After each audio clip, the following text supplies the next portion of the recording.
Minicruceiros costeiros polas rías de Galicia, ese é o nome do proxecto que este mércores se presentou en Sanxenxo e que se engloba dentro da iniciativa Cruceiros Costeiros de Galicia, unha iniciativa que xorde para promocionar as rías galegas e os seus portos.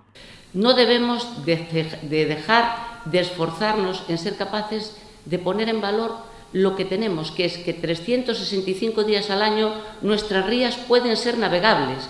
Otros países no tienen esa riqueza y lo explotan muchísimo más. Nosotros tenemos que creérnoslo. Tenemos que, como decía Nava, apostar turismo mariñeiro, sí, turismo náutico, sí, escuelas de vela, todas, plazas de amarre, plazas para el tránsito, todo lo que sea poner en valor en Galicia, porque redundará en riqueza también para toda nuestra comunidad.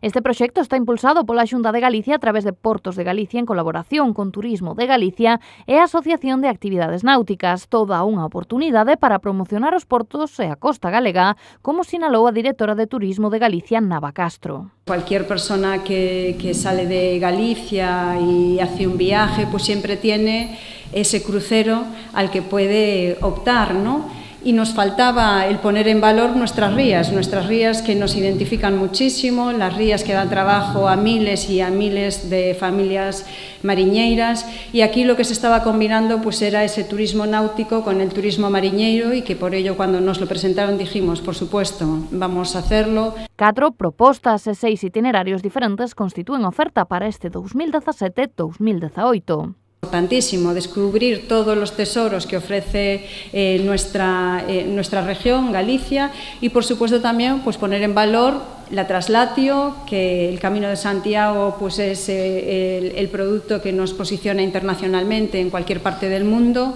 y que también gracias a esta iniciativa se revive no solo un día al año, sino pues los días que funcionen estos minicruceros, y que nos gustaría que los 365 días del año pues también se pudiesen ofertar, ¿por qué no? Todos aqueles que se animen a realizar algunha das opcións que se ofertan poderán coñecer recunchos de Galicia como o Parque das Illas Atlánticas ou realizar o traxecto que fixeron os restos do Apóstolo Santiago. Para os que queiran saber un pouquiño máis, poden consultar a páxina web www.nauticdestination.org.